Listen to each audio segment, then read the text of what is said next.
Hey there guys, it's Liz here, your integrative health practitioner, and today I wanted to share with you guys my thoughts and feedback on intuitive eating. So just making the disclaimer from the start before some people just kind of jump down my throat being like, oh my God, you hate intuitive eating. That is not the case. I have implemented it myself and I still do to a degree. I have clients that implement it also, but I think there are a few things that people should be aware of when they are implementing this type of practice or lifestyle that I don't think is conveyed enough in the health space, and people can very much take it one way and really twist it into something that is not what it was meant to be. So I do see some posts go around, especially on social media, where you have certain coaches or practitioners saying, you know, it's really simple. When you're doing intuitive eating, if you're hungry, eat. If you're not, then don't eat.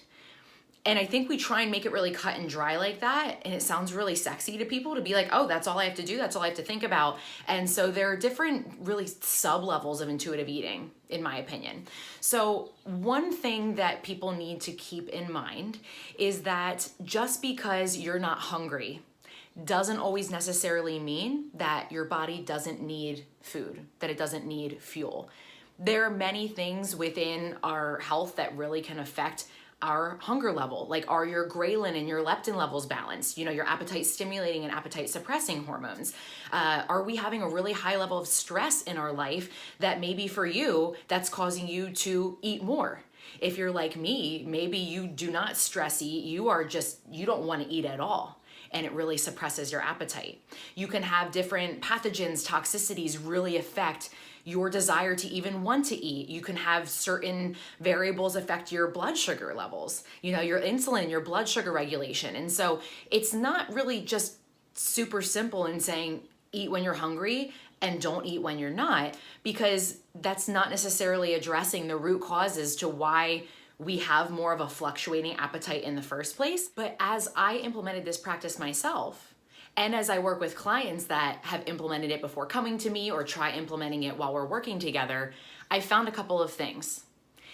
One is I have found clients that they're going off of eating only when they're hungry and they are drastically under eating, but a lot of them will still have issues being able to lose the weight and to get healthy. They're doing the intuitive aspect, but it doesn't seem to be serving them.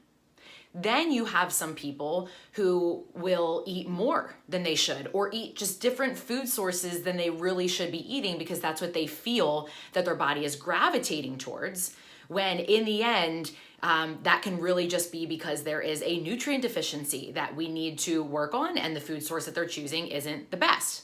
That is one thing that happens as well.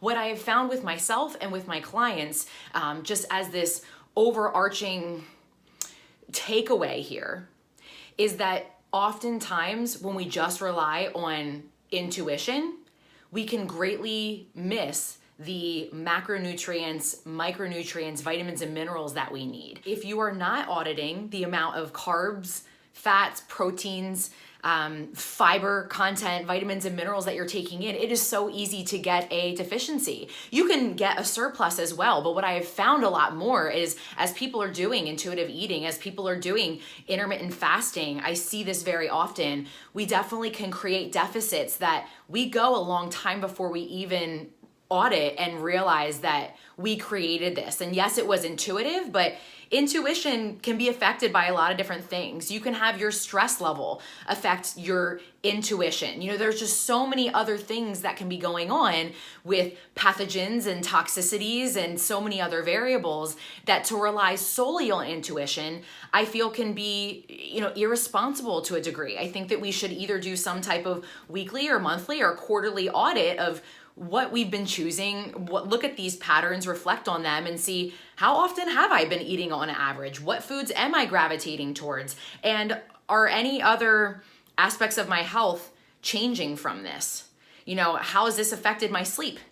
my mood, my focus, my energy level, my bowel movements, all these other variables still need to be looked at to figure out if a specific type of nutritional approach really is serving you. And ideally being able to also look at some biomarkers. Some people can follow keto, for example, and say, oh, I lost the weight and I feel great. But then we go and look at some of their other biomarkers and we're like, you're not responding that well in this area. And this could down the road be leading to further issues for you. So let's make a modification. And don't kill me over the keto comment. I'm just using that as an example because I've seen it with women time and time again with how it affects their hormones long term.